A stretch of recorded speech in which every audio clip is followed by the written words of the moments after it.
Hey besties! Before we dive into the fangs, feelings, and full on chaos, a quick heads up. This episode will contain spoilers for My Golden Blood episode 2.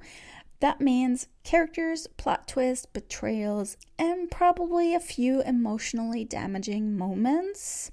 All fair game. So if you haven't watched the episode yet and want to experience the drama firsthand, hit pause, go catch up, then come back with snacks and emotional support. Otherwise, strap in. It's about to get bloody. Alright, episode 2 opens with Tong doing what Tong does best, having zero self-preservation, but maximum panic. He is running, like sprinting full speed through Bangkok, because he just found out that vampires are real and he is their limited edition golden blood fountain. I might be exaggerating a little bit about the running, but you get what I mean. So he's like, okay, if I can just escape Mark, the disturbingly hot 200-year-old who kidnapped me, I'll be fine. But no, because Mark is always there, like the ghost of your ex who won't stop watching your Instagram stories. Tong thinks vampires can't handle sunlight. Duh. So he steps into the daylight, all smug. And who shows up? Mark, in broad daylight, wearing black like it's a fashion week. Not a sparkle, not a sizzle, just a jawline and disappointment. Tong's next genius plan?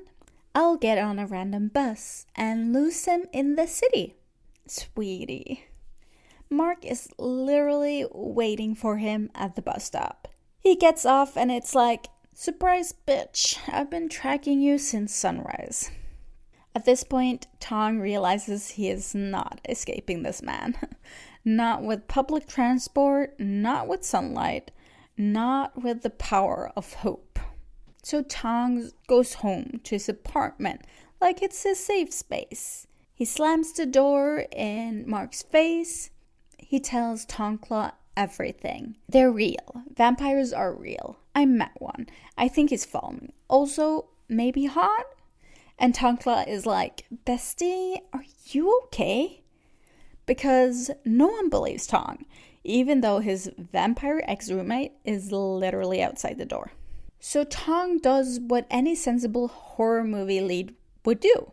Grabs 2 chopsticks, tapes them into a cross, fails, throws a piece of garlic bread at Mark, fails, tries to hit Mark with his guitar bag, but then the towel he's wearing falls off.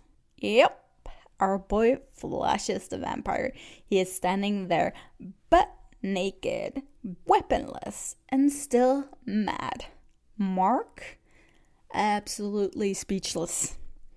Not because he's scandalized, but because he's obsessed.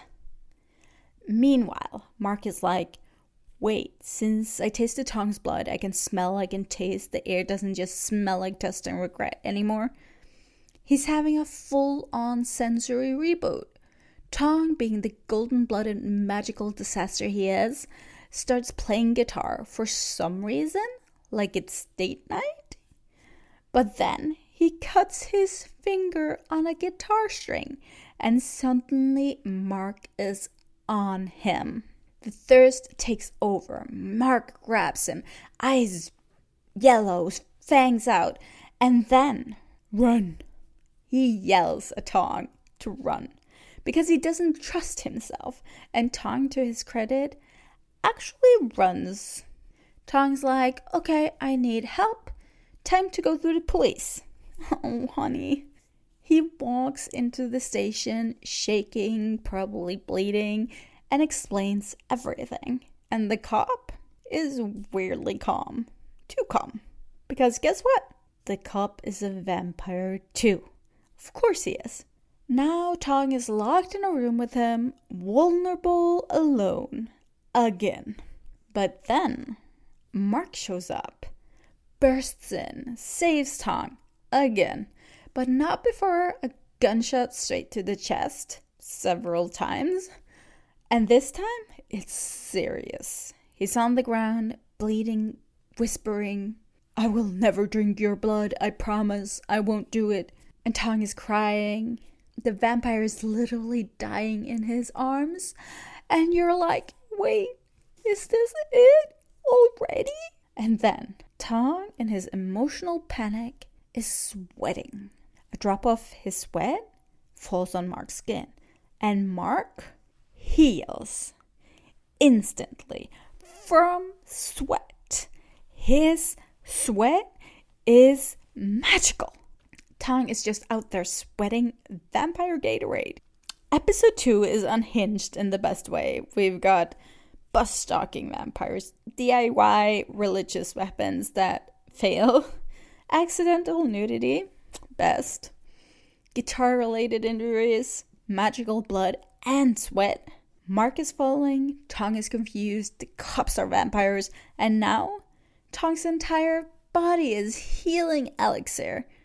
I'm terrified, I'm invested, I'm obsessed. Thanks for tuning in to this episode recap of My Golden Blood episode 2, aka the one with buzz drama, garlic bread, and the shirtless near-death confession. Don't forget to follow the podcast so you never miss a drop of supernatural drama, chaotic romance, and fang-filled breakdowns. And remember, if a hot vampire tells you to run, you should probably run. But also maybe don't go too far. See you next time, besties.